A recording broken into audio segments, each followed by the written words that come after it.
All right, so now that we learn a bit of everything, we learn about objects, classes, right? Students, good one.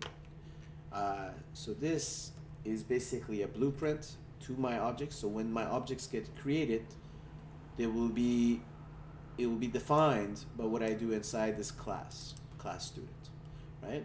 And the student is defined by its attributes, which defines its looks, what it could do, what it has, right? So let's say as a student, it has an ID, a first name, last name, etc.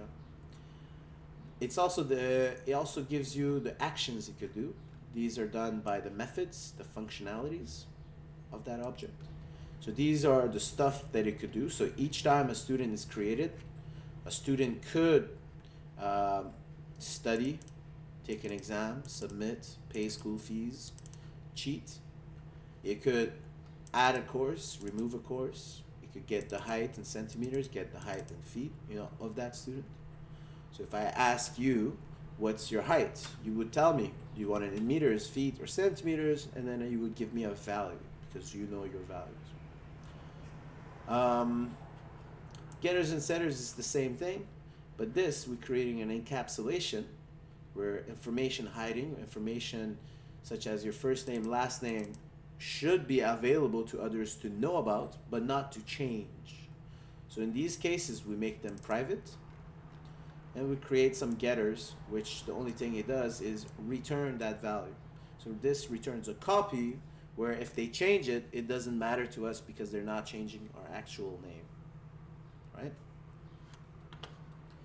And we could create instances of our application, instances of our classes by saying the type, by giving it a variable name, and using the keyword new, which creates an instance of that object. So it creates that blueprint, it makes it into an object, it molds it into what it should be.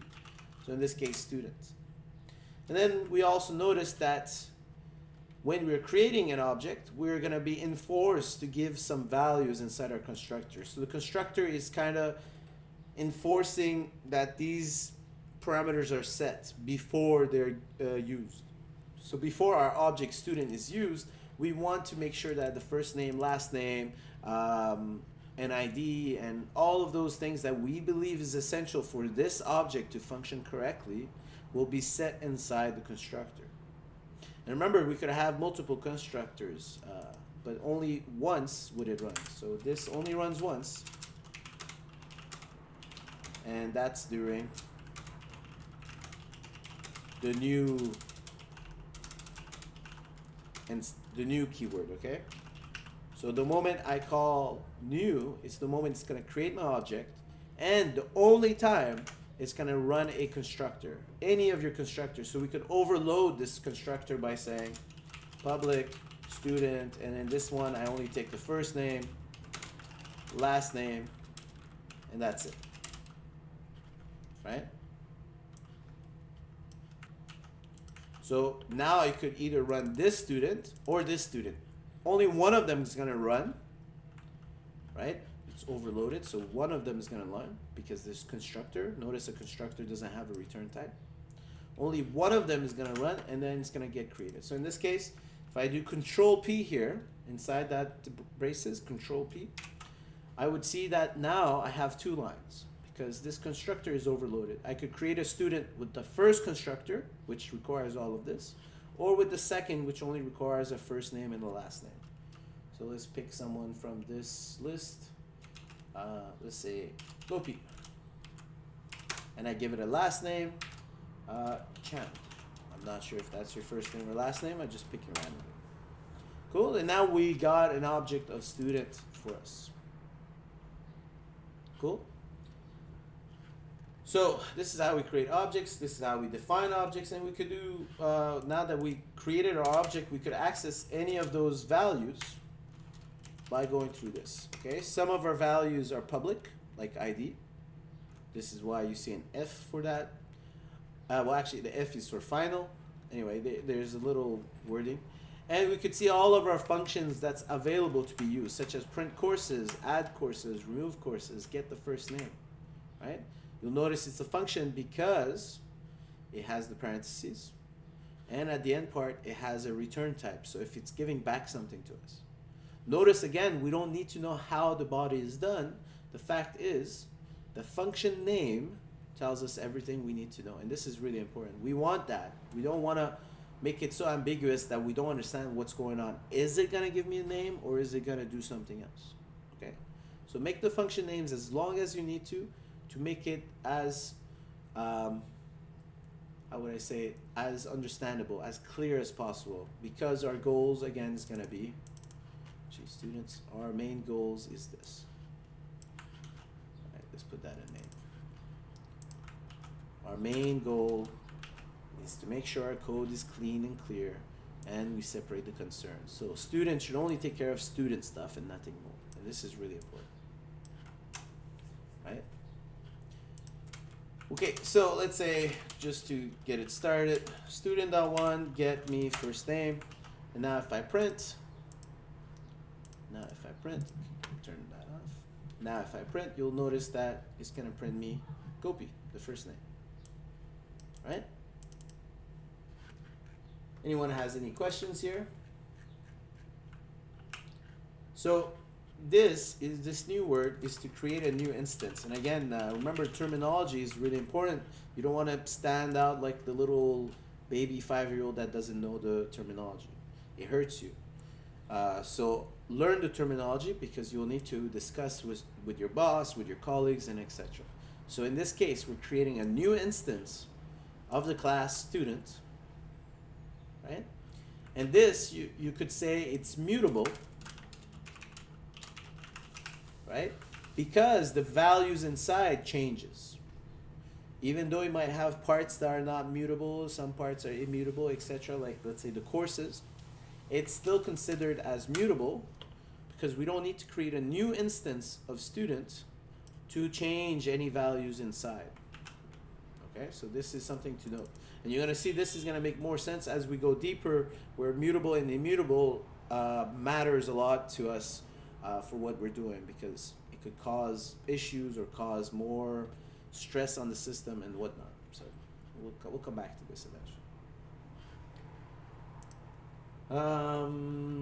Okay, so next thing to touch. Okay, so next thing to touch, we're gonna finally get to this thing we call inheritance. And as always, you gotta remember that we could have put all of our code in here, in this little part, in this body of our main. All of our code in here, no need to create any classes. And the problem with that is, well, first of all, you would be able to do that. You could make the whole computer into one functions. If you actually look back to OSs, or if you ever get a class on OS, you'll notice that you could create your whole application, your whole OS, your operating system, into this one function, into 1,000 lines, 100 lines, and you'll get something working. But the problem with that is your code is going to be really dirty. You're not going to be able to reuse stuff such as, hey, I can't call the get first name anymore, right? I'll have to do 100 different things to just get the first name. So code reusability is going to go down, readability is going to be horrible, etc., etc. Right? So this is why we create objects in the first place, to make it a bit more human-like, let's say as an example, more human interaction. So when we look the world around us, if we look around our room right now, we see objects, and every object has attributes and functionalities, right? So the lamppost beside me has a button where it could turn on, and if I press the button again, it'll turn off. The attributes of this lamp would be the color. In this case right now, it's white. This is one of those lamps that could change colors. And it has an intensity. It could change intensities. I could make it go 50%, 100%, etc. And so forth, so on, right? So now we're trying to see the world in our program as objects, and it makes it more clear for us, right? So all we're doing right now is always there to enhance our experience with our program, okay? And one other enhancement we get is this thing that we call inheritance. Inheritance is like what you have with your parents. At some point in time, you'll reach that you will get their money, you get their looks, their eyes, their whatever, some values that you inherit from your parents. You're gonna get their car, you're gonna get their debts. I don't know, whatever it is that you're gonna get. Okay, and this inheritance we could use it inside programming too to make sure that our code is less repetitive. So I'll give you an example here. We have students, and every student has a first name, a last name. We're gonna go ahead and create a new Java class and call that one teacher. Right? Now, if we were to define a teacher, remember that for all classes we need our attributes, we need our actions. In this case, actions is stuff that teacher could do. In this case, it's also methods, right? And lastly, our rules, some rules that we want to set that when you create teacher, these attributes are set correctly, or these things are done before the user uses our class, our object teacher, right? So give you a good example, the teacher needs to have a first name, last name, otherwise how would people address it, as an example? Okay, so this would be the constructor. I can't spell constructor, where basically it's a rule set before object is used. Okay? So we need these three things. So you guys go ahead and help me out. What does a teacher have as attributes? What defines a teacher? First name, sir. Last name. So And good. So first of all, we don't forget we need to set accessors. And again, I don't want you guys to change my name. I like being called Reza. So what we're gonna do is say private string first name and give it a default value. Private string last name and give it a default value. What else? gender, age, and specialty. So let's say gender. We're gonna give it a default value of null. So \0. That was an escape character. What else you said? Gender and then? Specialty, like Okay. the field they are in, So subject courses they can teach. okay, so specialty, I like that. We're gonna modify this later. Specialty.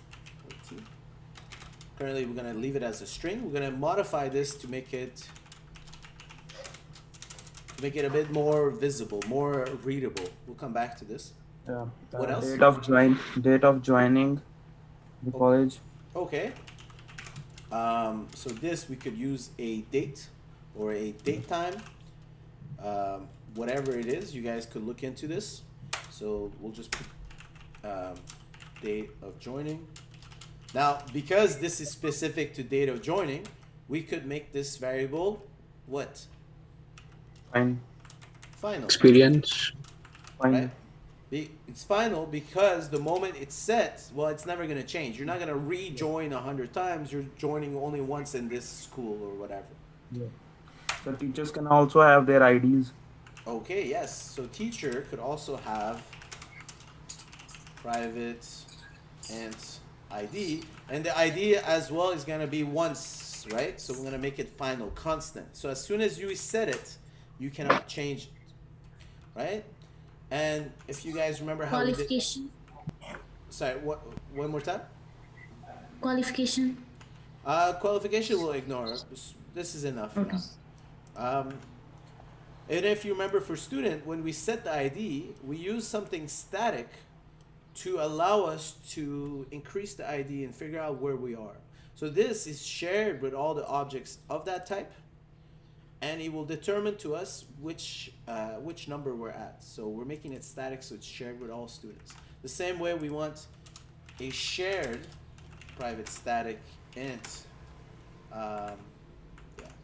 next ID, where we want this ID, the next ID, to be initialized or whatever, shared with all teachers. So this static word means next ID belongs to all teachers of this class, right? So it actually belongs to the class and not to any specific instance of that object.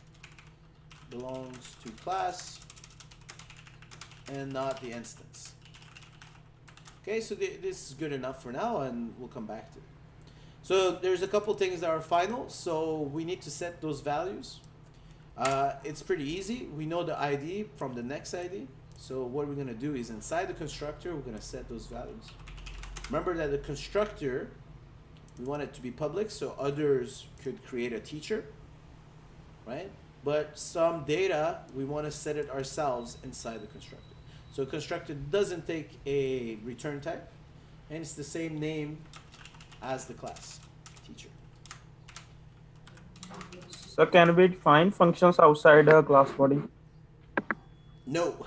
Again, everything must be within these things. So if I go ahead and put something here, public, let's say function like you were saying, public void teacher something, you'll see it's going to give me a lot of errors.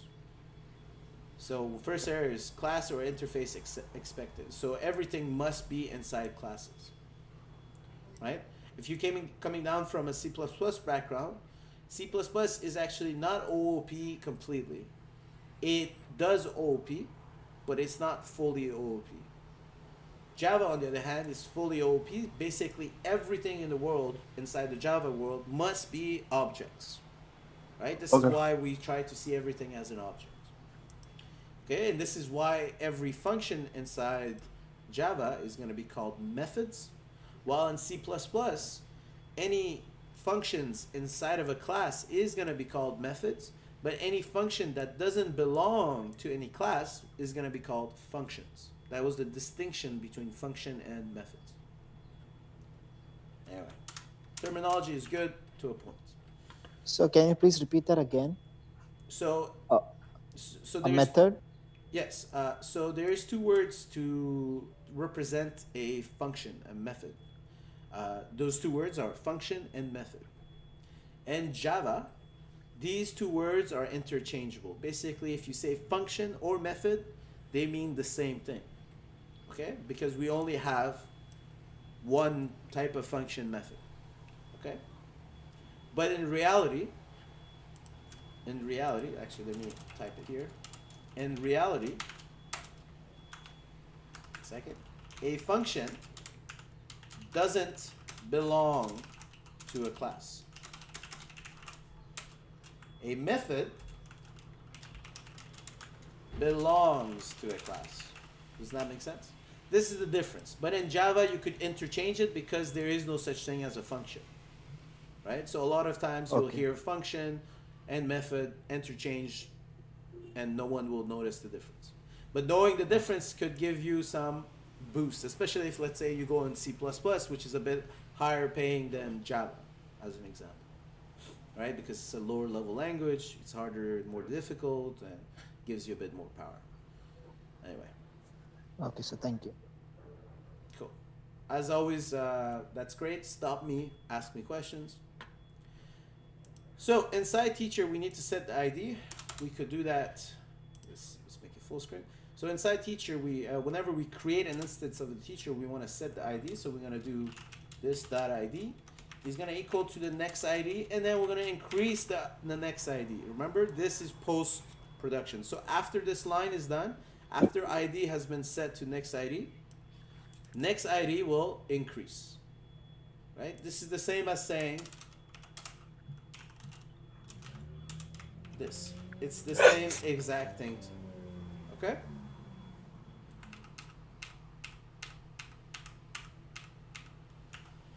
Alright.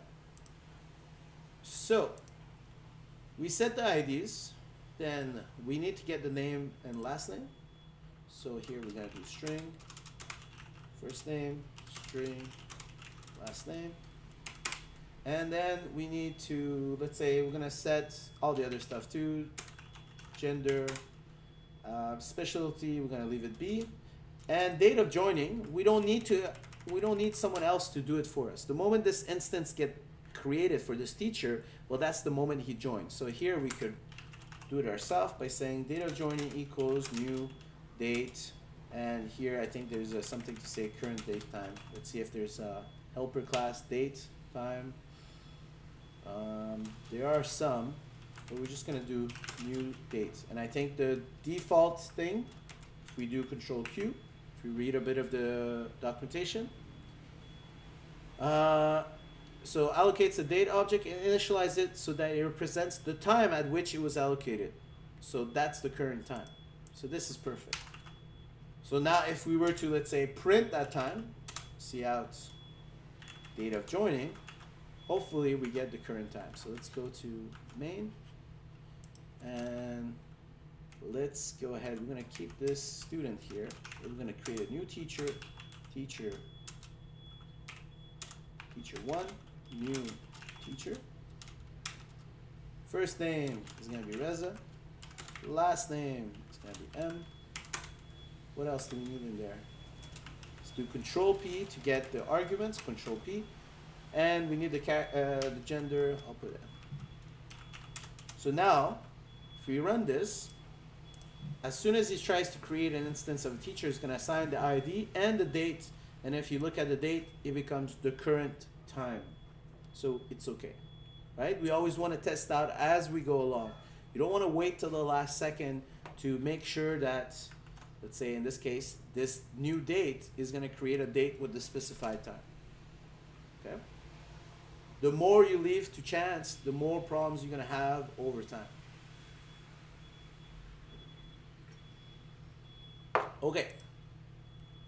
So, now again, if I wanted to print, so let's say over here, if I wanted to print the students get first name, I could do it.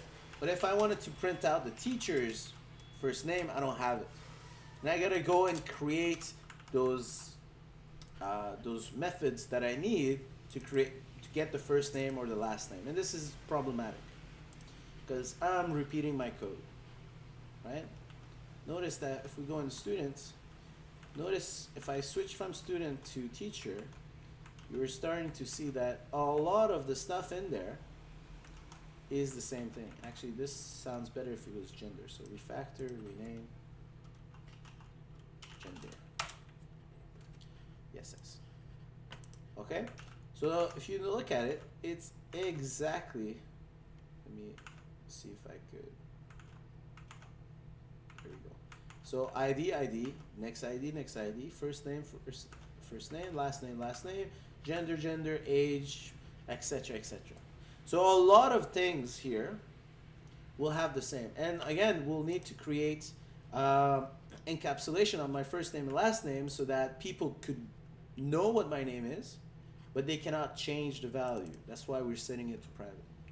If this was public, they could change my first name and last name. They could call me Abu Baba, and that would be pretty bad, right? Well, it sounds like a good name to be honest, but it would be too much fun time for other people. Right, so let me say if I encapsulate the field, first name, last name, we're going to put getters for the public, but not setters. And we get these type of things. Again, we don't want to create a setter here because that would just mean that this is public. We don't want people to be able to change my first name, last name. The ID over here, we could set it to public because it's finalized. So the moment there is a value, no one else could change it. It's constant, right? And because I get this repetition, this is where inheritance comes in. Rather than me repeating myself in multiple classes such as teacher, student, administrator, accountant, etc., where they all have first name, last name, etc., we could create a class where they all inherit these attributes. They inherit these methods, actions. Right? The same way that some of you guys are going to inherit your parents' fortune, their cars, etc. Okay? So these first name, last name, they don't really belong to a teacher. They're not specific to a teacher or to a student. First name, last name is more specific to a person, a human being. So over here, we could create a new class, call it person, right? We create a new class, call it person. And inside that, we say, well, a person is going to have a first name. Person, let me put some default values. A person is going to have a last name. A person is going to have a gender. I'm going to set it to null as the default value. Right? These are escape characters. A person is going to have what else? Well, it goes on, right? A person could have a height. So we could have that in float. Let's set that to 0 for now. A person could have, so if we look at ourselves, we have hair color, we have eye colors, we have our eyesight, how good is it? We have our noses, how big is it? How you smell, etc. It goes on. Our skin color, our skin tone, our hair length, etc. You would put all of those attributes inside a person because that belongs to a person. But when we define a student, well, a student obviously has a first name and last name because a student is a person, right? And that's where inheritance comes in. You use this keyword to help you out when to have inheritance. Keyword for when to use inheritance. And that keyword is a. And this is important. This is going to help you out a lot. So, give you an example. A student is a person. A teacher is a person. This is the moment you understand that you should do an inheritance because they're going to inherit all the qualities, all the attributes, all the methods and actions that a person has. Right? Administrator, I can't spell that, administrator is a person. And you could keep going on. And you could have named person human or whatever you like. It's your preference to what makes more sense to you.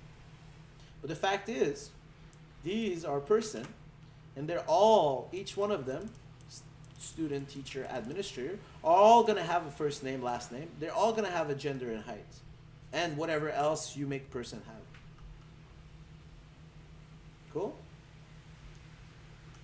So this keyword is going to help us determine when we should use inheritance to simplify our code. Okay? And again, for these 4 things, we want to have a constructor to define it, to make sure that when you create a person, you'll give it a first name, you'll give it a last name, gender too, let's say, character, gender, and you also, the height, we could leave it until you need to, right? This is the rules for things we require to be set before the object is created.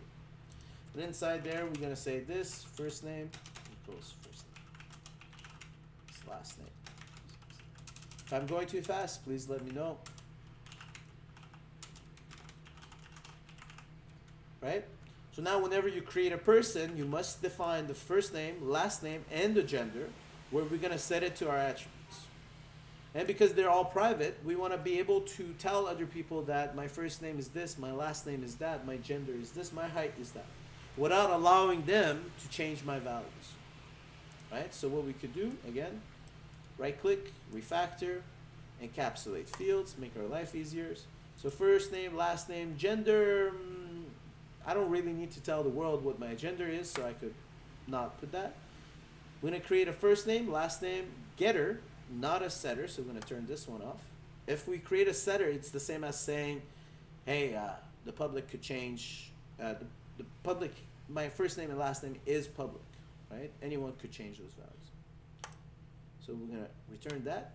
And you'll notice these are public, these functionalities, get first name, get last name. But my attributes itself are private. People could see my values, but they cannot change my values. Right?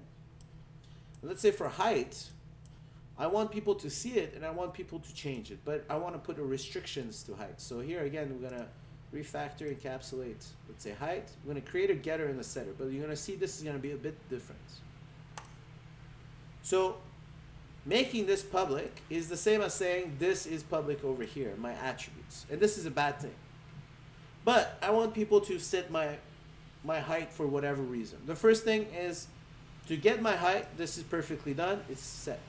But when they want to set my height, I want to have some restrictions. So my height cannot be, let's say, less than less than 0, or it cannot be less than or equal to 0, and in this case, let's say, or my height cannot be bigger than or equal to, let's say, 10, well, bigger than 7 feet, because then it's too much, right? If any of those happens, we could either throw a new exception, that could be something, throw new exception as we learned it, and we could say invalid height value as an example. And you got to remember, as soon as you throw an exception, you're ending your function. So because of this throw, we'll never reach this part, which is setting a value, right? So here we could say this function throws an exception. And we could customize the exception by creating another exception here, the same way we did with the course full exception, right?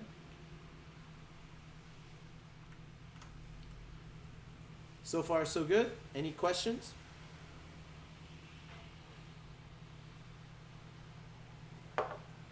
Okay. So now that I have a person, I could go ahead and create a person. So if I wanted to here, actually not here, if I wanted to inside my main, I could create a new person. Random person. I gotta bring in the library, and I could say new person. And inside the constructor, I need to give it what it requires. So first name, last name, and gender. So this is a random person on the street. We could call it first name mom, last name mama, and the gender is gonna be female. Right? This is a random person, has nothing to do with students, nothing to do with teacher, but we could still create it, and if we look, it would still have a get first name, a get last name, etc. Right? So we're seeing a repetition of get first name multiple times. Inside student, inside teacher, and inside person. Right? So, now, this is where it comes in, where we want to make our code cleaner. Person already defines these things, so we don't really need to define it inside student or teacher. We could inherit from person, so we inherit these attributes and these functionalities. Right? So let's go back to, let's say, start with teacher, which is a smaller thing. So again, because we inherit first name, last name, we don't want it to be here. First thing we got to do is to inherit. To inherit, we have to use the word extends. Depending on the language you go, it's going to either say extends, or they're going to use a colon, or they're going to use some other keyword there. But the fact is, they're all inheritance and they're the same thing. So it doesn't really matter the specifics of the language. What matters is understanding what inheritance is. So here, remember that keyword we were using? Teacher is a person. Okay? And as soon as we do this, well, now we don't need first name, last name, or gender, because we're inheriting it from person. And because we did that, we don't need to have get first name, get last name. You're going to see we're going to be able to use those. Okay? Now the last problem is, when you're creating a teacher, you need to also be creating a person. So this constructor, you see it's giving an error. You need to first create a person for me to create a teacher. So if we were to draw this,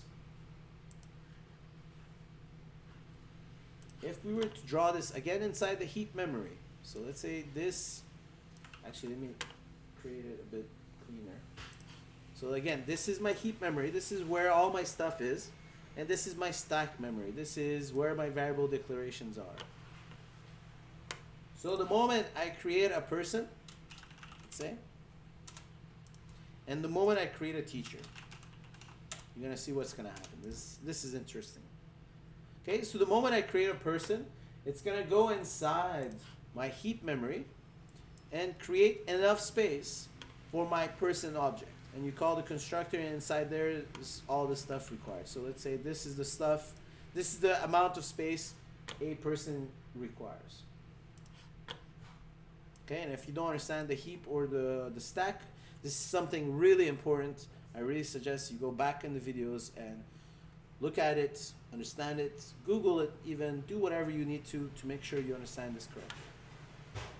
However, when you create a teacher, because a teacher is extending person, now it becomes a bit more bigger in size. So you have, oops, not this. So you have, actually let's do something here. So you have the normal teacher, but it also has the part for person. So it's actually your object is bigger than its usual. So for us to create a teacher, we must first create a person, and this one is person. Notice that this is still the same thing. Sorry for the shape and size, but this square over here, it's a person, the same as this one. Except now he also has an extra bit, which is our teacher part. Teacher part would be the ID, the next ID, the specialty, date of joining, while the person part would be the first name, last name, gender, and so forth, so on. Does that make sense? Any questions?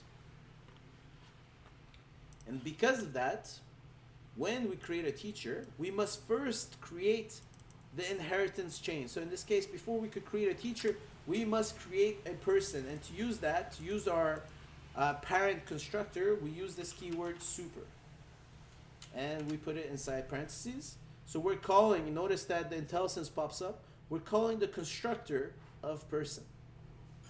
Depending on the language, this keyword will be a bit different. Yeah. So our parent constructor, our person, requires a first name, last name, and a gender. So here we're going to say we already have those, so we're going to give it the first name, the last name, and the gender. Right? So before we create teacher, the first line in here, we're going to call the constructor of person to set the values of a person. And then we're going to set our ID, then our date of join, and then of this. And now if you look our teacher class, it's more specific to what a teacher has and what a teacher does. Right? In this case, it doesn't do much. Right? Let's go back to our main here. Now if you look teacher 1, before, well actually look here, system.out, if we do teacher 1, we could use get first name. Why? Because it's inheriting it from person. If I hold down control and I click on this, it actually goes to person and not to the teacher. Right? This is still my teacher variable, but when I hold down control, notice it says this class, this function, belongs to person and not directly to teacher. But because teacher inherited person's functionalities and attributes, it also has it. Right? So it has the portion, portion that's person, and it has the portion that's teacher. It has both of them basically. That's what I'm trying to say. Cool? And because of that, it makes our code much cleaner. So now if we look here, teacher could do anything that a person does and more because it's a teacher. Right? And if we look at our teacher class, it's much cleaner. Let's do the same thing for students. So to make student inherit from person, because a student is a person, at the top here where we define class, we need to say extends person. And as soon as we extend person, well, we don't need to redefine first name, last name, gender. We already have it. Right? Age, we could also give it to person as well. Let's go ahead and drag that, put it inside person. And we could set it to -1. Right? And then let's see, email address, these are good. Dues, heights, and meters. These heights and meter, this sounds more like something that a person has, not something that a student has. Right? It's not specific to a student. So this, we could again go and put it inside. Well, we already have heights. We'll fix this in a second. Emails, address, courses, dues, this is more specific to a student. If you notice, we get again an error saying, hey, you need to first create a person before you could create a student. So now that we're trying to create a student here, we need to first create a student, which is also gonna include a person. So inside the memory, so we have the portion that's a student, and we have the portion that's a person, right? I hope this makes sense to you. If it doesn't, ask me and I'll try to change the way I explain it as best as possible for it to make sense to all of you. Because OOP, this is the foundation. You have this, you guaranteed job, guaranteed good life. Well, to a point. Until you improve, you could get better life. Anyway, and again, whatever. So if we want to create, so inside the constructor, inside the construction of our student object, before we could use student, we need to first create the person. So we're gonna call our super. This represents the parent class, the parent object, the one that we're inheriting from. And we could either access any attributes by doing dot.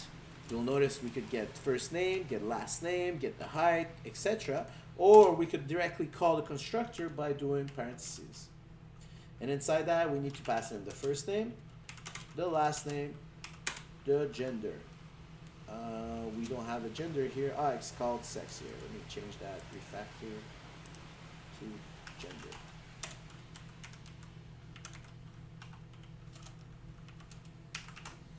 Cool. And again, because we do it in the parent class, we don't need to set it here. We don't need to set it here. We don't need to set it here. Age, we should do it in the parent class, so we don't need all of that. Again, notice that we overloaded our constructor student twice. So for both constructors, we need to call our parent constructor and pass in first name, last name. And notice I still need to pass the gender, but we don't have a value here. We could pass in a specific constant value, in this case, of no, right? Because the constructor of our parent only has one type of constructor, which is first name, last name, and gender. If I hold down control and I click on this, you'll notice it will go directly to the constructor I want to talk about. And that constructor is here, right? We could overload this constructor. And rather than having gender here, we could have one without gender. That's it. We could overload it again. Have one that doesn't have a gender, or it does have a gender, but it also has age, int age, and it also has, let's say, the height, float height. Okay? So we could overload that constructor as many times as we want. Until, as we said it before, until the function signature, until the method signature is different. And in this case, it's different if the parameters are different. Even though it has the same name, the computer could differentiate them based off the types of the parameters given here. So string, string, character, int, float will understand that it's different from string, string. It will understand that it's different from string, string, character. Cool? So doing inheritance actually cleaned up our code. So now our students get created. Actually, we don't even need this gender part if we wanted to, right? Because now we have, if we do Control P in here, you'll notice we have 3 constructors for person, for the class that we're inheriting from. And again, we don't need the getters because we have them inside our person. Age, I'll bring it up. The dues, I need it. Let me just go here 1 second. I'm gonna put age there. The dues, I need it. That's specific to a student. A person doesn't have dues. Same thing for set. And the heights, again, we could go ahead and bring that to person. So inside person, somewhere along this I'll set the get heights so we could get it in meters, we could get it in this, etc. And we could probably just change it into height. And this as well. Oh. Oops, what's going on? And over here as well. Cool, and we could go ahead and delete height in meters. One height is enough. Add courses, remove courses. This is specific to student. Print courses, specific to student. Study, take exam, submit, pay school, cheat. All of this is specific to student, so we don't put it in person. Is that cool? Anyone wants to see a part of this, something? Notice that these are empty because we're just, fabricating things. This example, it was just listing out things that a student could do, right? Actions. So actually, if we want to, we could look at this thing called structure on our left here. If we click on that, it's actually pretty nice. It would show you our class students, and it would show you all the stuff that a student could do, right? So student constructors are at the top here. There's 2 of them. We have a lot of getters and setters. And we have a couple attributes such that they're public with this unlock key, or they're private. And the default value that they're currently set to at the beginning anyway. Cool? You'll notice the same thing with our functions. If they're public, you see that that lock that's open. And if at any moment they're not mentioned, they're using the package level accessor, which is this little thing.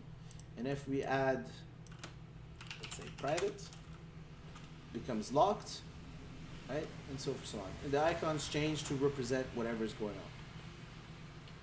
Now, if you're inheriting something, I think it's this one. No, that's grouping. Show properties. This is good.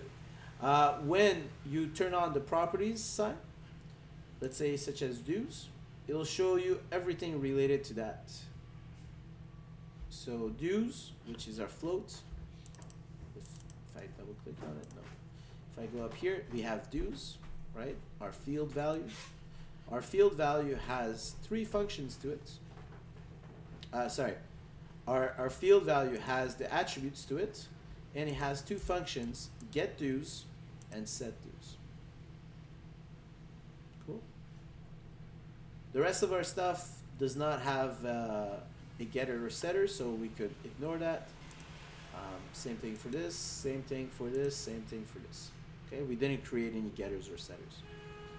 Let's say if we go inside person, again, because we set the properties section here, we have 3 constructors, and you'll notice that all of my fields are kind of encapsulated together as a property, as they would say.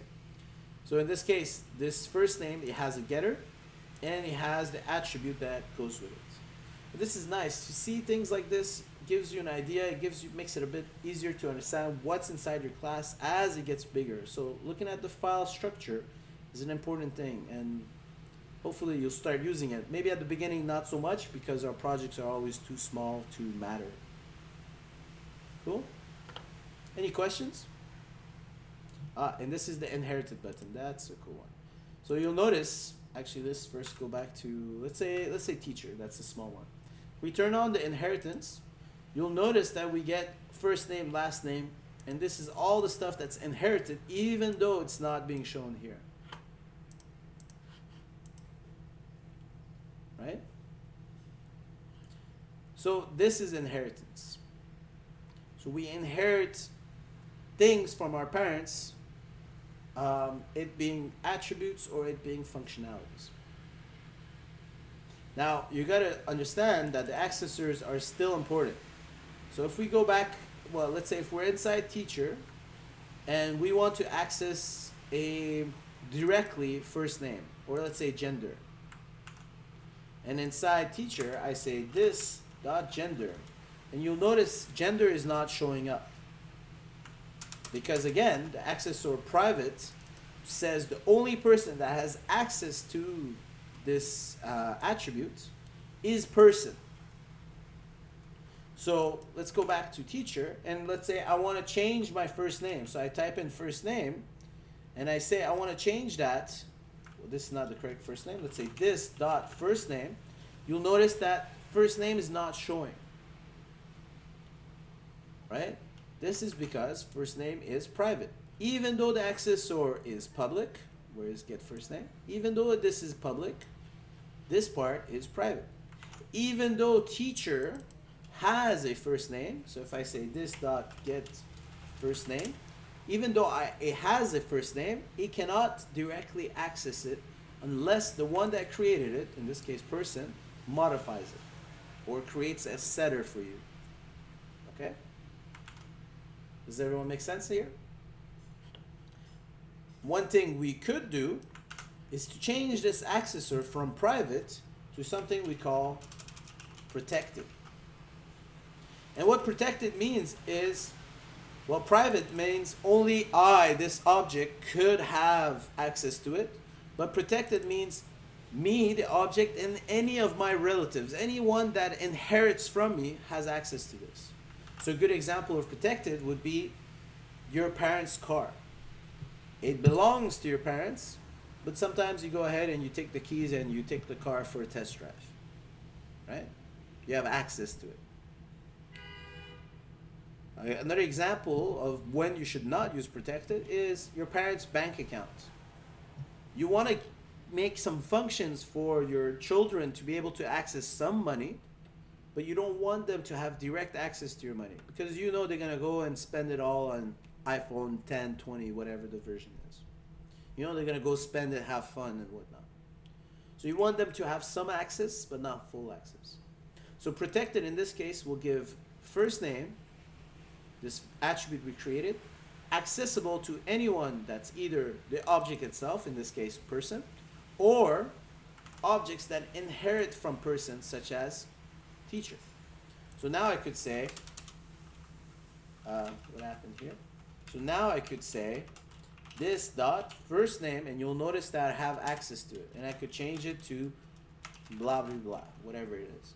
It's not the same first name as here. Notice that when I highlight this, it's only highlighting it here. This is the field level. So if I hold down Control and I click, you'll notice it'll go directly here.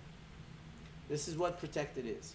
It's the same as private, but a bit looser. So now me and any objects that inherit from me has access to it. I'll write it here. Only current and inherited classes can access object or access field, let's say. Cool?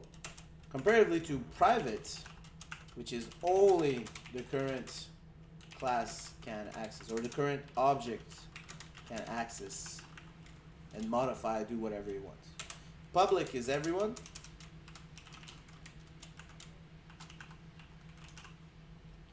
And actually, let's do this in a good order. The other one is package. Everyone in that folder package location. Right? And this is the order of, actually this should be changed. Let's put this here. This is the order from most restricted. So most restrictive, and this is important to understand, most restrictive to the least restrictive, which is this one. So in the case of anything that's public, everyone would have access to it and everyone could do anything they want, funky to it or not. And whatever is private is the most restrictive, only that one object could have access to it. Okay? And package is something specific to Java. Specific to Java. And if you go to different languages, they might have these funky specific to that specific language. But if you look around, you mostly always will see private, protected, and public. Okay, and languages change over time. So this this is there now, but like just like Java, it could change and modify or add, etc. So it's always good to read a bit of the documentation of the language, but the rest should pretty much stay the same, at least for the next 5 years. Cool? So now we created, we started extending things. Remember this keyword that you should, to determine if something should inherit, you should use the word is a. And this is important because when we say student is a person, teacher is a person, but can we say person is a teacher? Can we say person is a student? Well, we could say that, but it's not really true. Not every person is a teacher. Not every person is a student. Not every person is an administrator. This, it has to stand true for all different scenarios. So remember, if you're using the is a word to determine if I should use inheritance or not, we got to make sure that that stands for all different variations that's possible. So a person could be a teacher, a person could be a student, a person could be an administrator.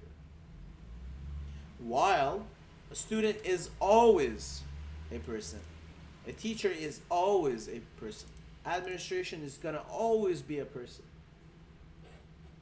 Does that make sense? So this is really important, this part over here. And you're going to see that a lot of time, right? So this is when to use inheritance, and when should I use composition. So this is inheritance. We talked about composition before. Anyone remember what's the key term I want to use for when I need to do composition? I'm going to wait for anyone to answer that. And again, composition, if you don't remember. From, Sorry, go ahead. I think from. No, The not has a.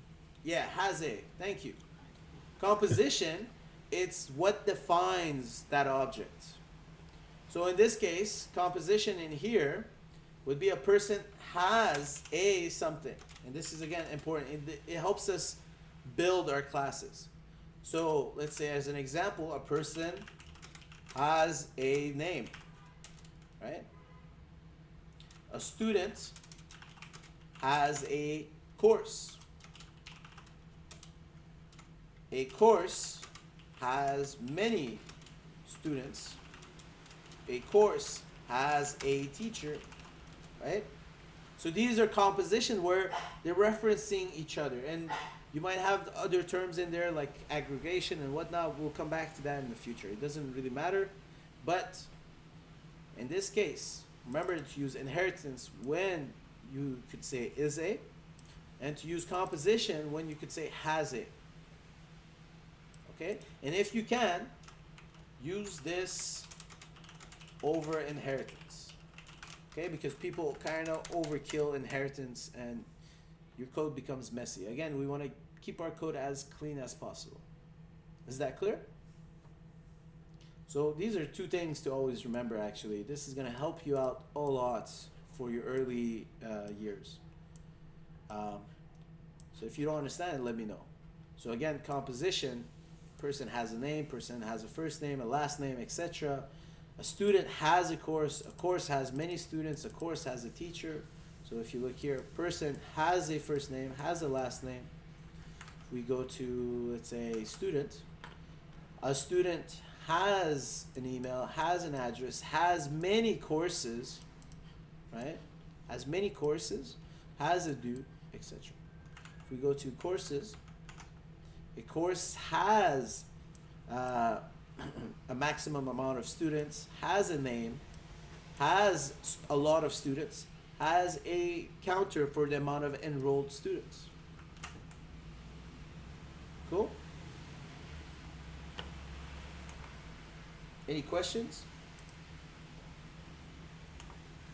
So we're reaching the end, and this is, again, really important to understand what we're doing here. So if you have anything to mention, this is the moment. Because we're reaching the end. Again, the end of OOP Foundation. All right. So having inheritance understood, we could do these magical things, which is polymorphism, but we'll come back to that a bit later. Let's go back to our teacher, I believe, where we had this thing called specialty. Now again, we want to make our stuff as readable as possible, and in this case, we want to use our specialty a bit better. Right? In this case, having it as string doesn't give us a static value. Inside string, everyone could type in whatever they want, and it becomes really hard. What I mean by this is, let's make this public for now, okay? We just want to modify it quickly. So I create two teachers. I have the first teacher, which is Reza, and I have another. Actually, you know what? Let's do refactor, extract method, and inheritance start. Okay. What happened there? So my computer froze. Give it a second. Well, not my computer, my IDE. Can I have a million tabs? My memory is dying. Come on, computer.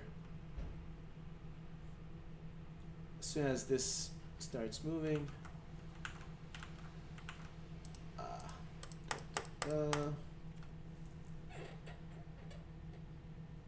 ridiculous.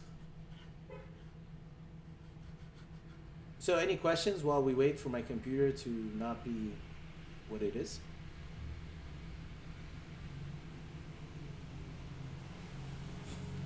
If you look on the side of my screen now, you'll notice that main also has a lot of things kind of inherited. And something I didn't mention yet, actually we could mention it now, is by default, everything, because this is an OOP paradigm, it's based on OOP concepts, and everything in Java is objects. Everything by default is inheriting from this class we call object. So by default, I'm freezing again. What's going on? Jesus. Okay. By default, everything inside our Java is inheriting this thing called objects. Okay?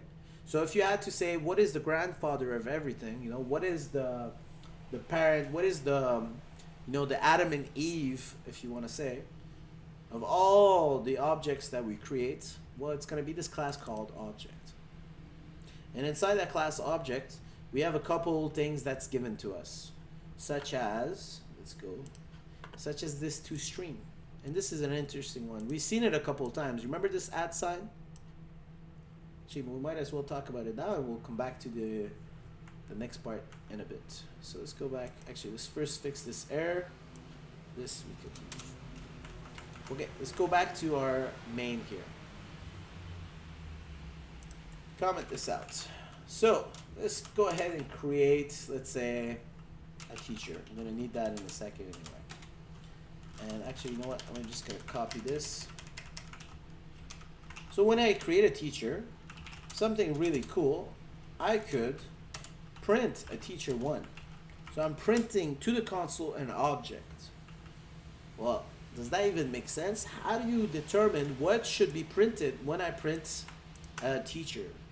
What is printed to the screen when I see this object, right?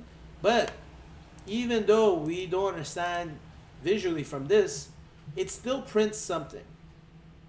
And I forgot to take off the constructor of it. Give me a second. This system.out.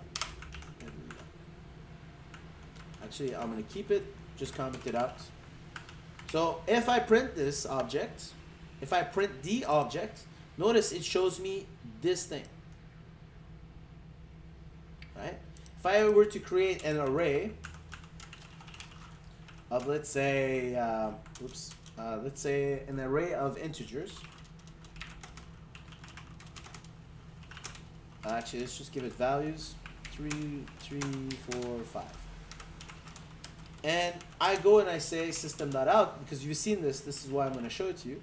And I try to print that array. It's not going to actually print me the values inside, it's going to print me this weird syntax. And this is again because both of these things are inheriting from object, and by default it's going to get this function called toString. So when I'm actually printing here, the system.outPrintln by default is going to call the teacher1 toString method, which is inherited, which is over here.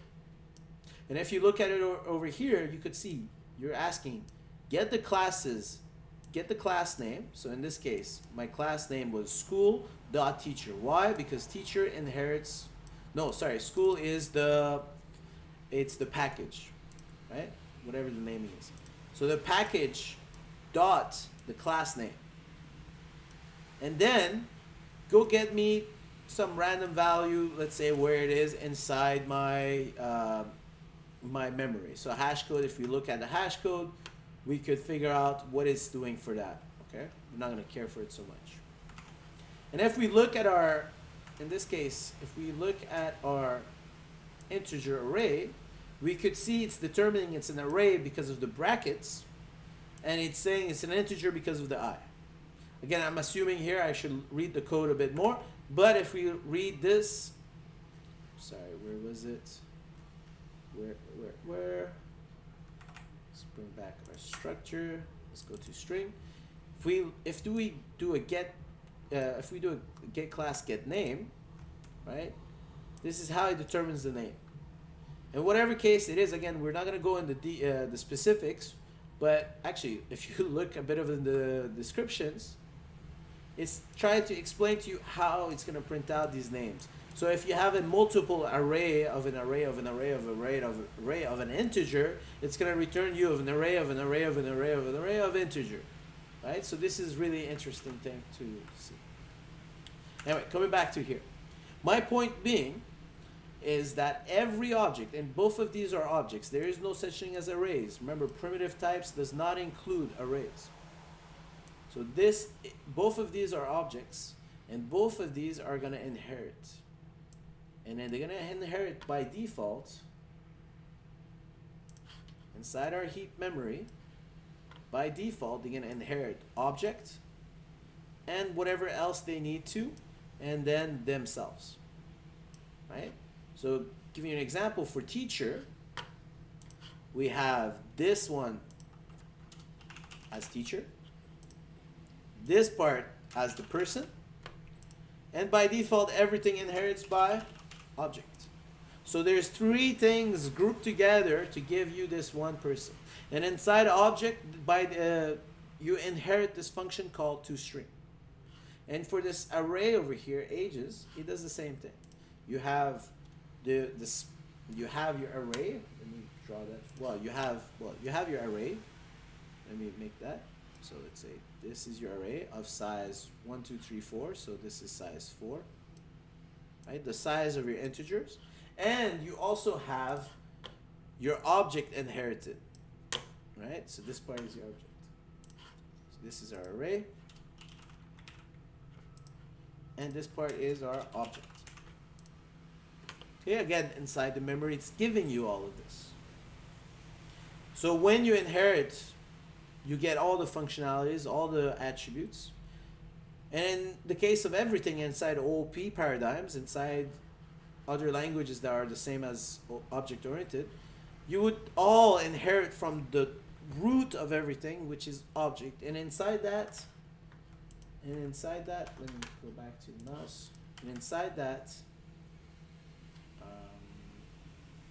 where am I? And inside that, you're given a couple things that we're going to eventually do. One is the toString. Another one is the hash code.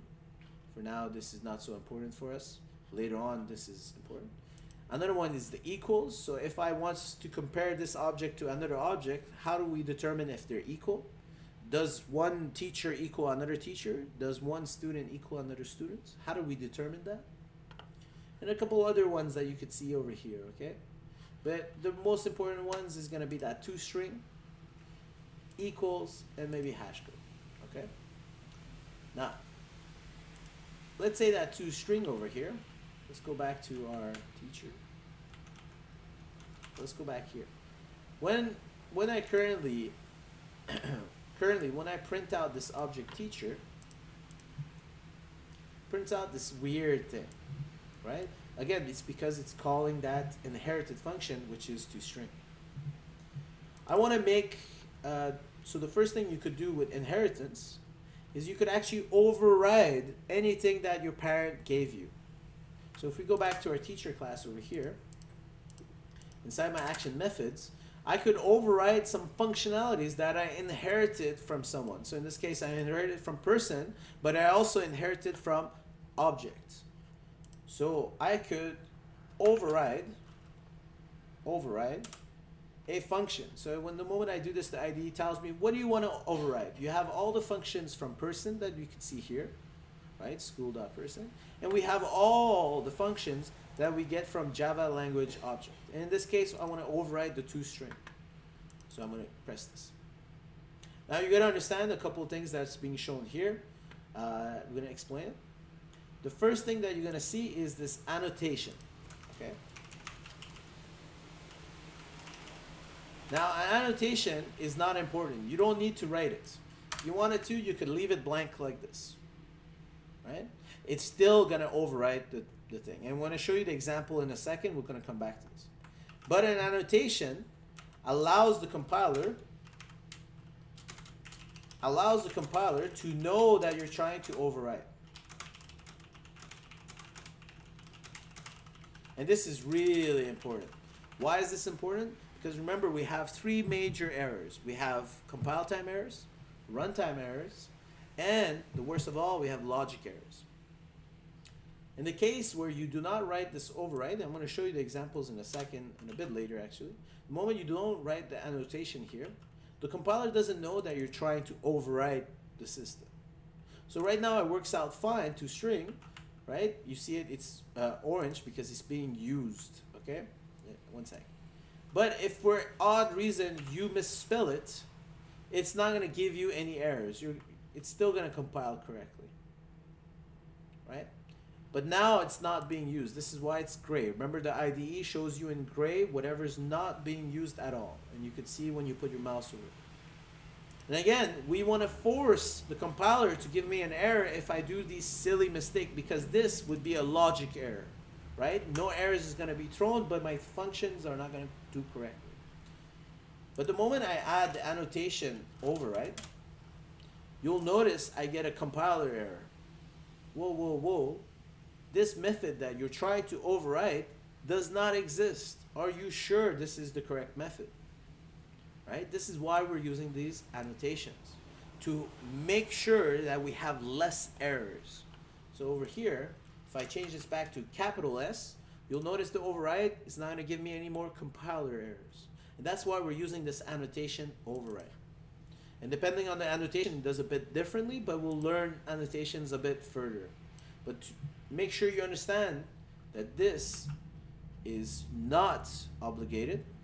It's your choice. But you should put it because it cleans up your code. It makes sure that if we made a mistake, it would be a compiler error and not a logic error, which is hard to find. So again, let's try this out. So teacher one, again, if we run it, it's still going to call the super class, which is the object, and it's going to call the toString, which is also going to print the same thing.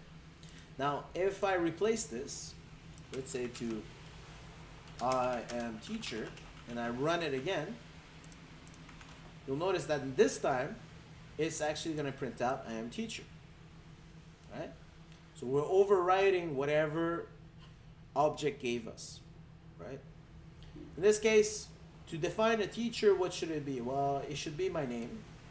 So in this case, we could create a string here. Let's call it output. So teacher colon plus first name, right?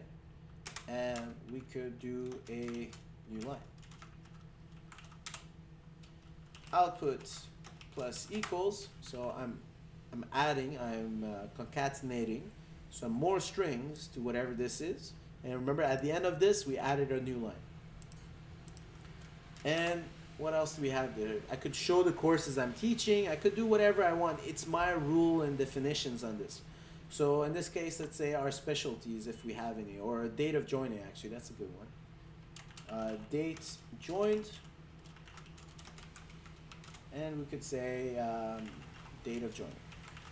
Right? And here, we just gotta give back the return. So what's going on here is that when we're calling the system.out.println and we pass in this object, right?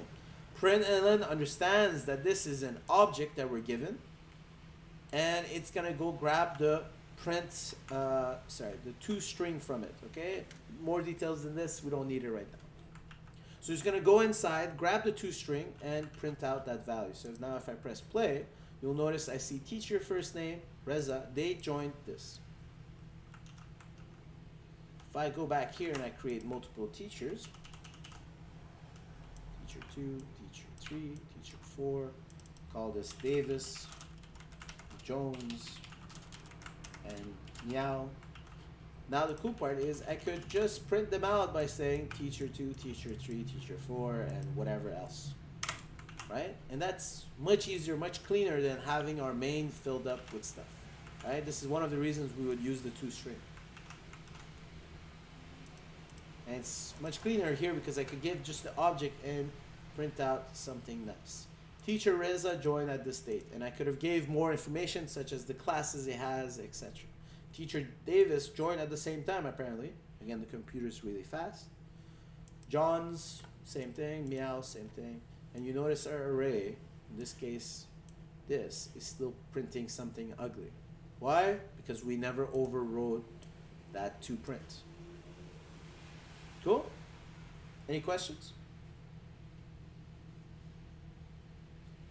So, this is good. So again, you could override anything you inherit by just writing the same function signature. So we were talking about this override over here, where we said this annotation wasn't required. So if I delete this, would it do the correct thing?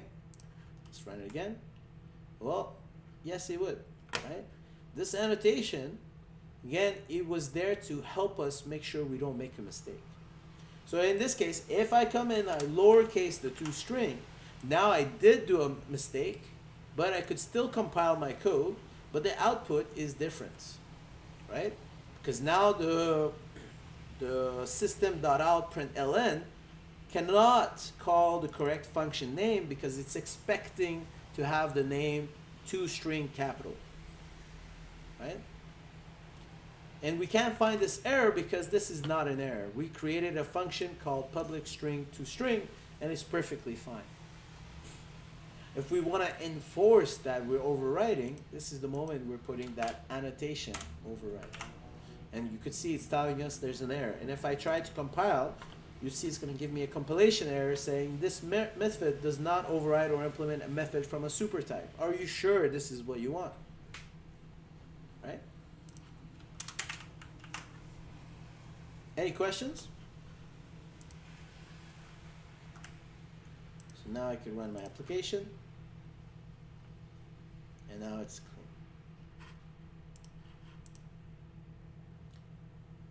So if you guys don't have a question, we're going to take a little break from here and we're going to continue off. It's 3:06. Let's say at 3:45 we'll continue, so I get some break. Yeah. So let me pause the video.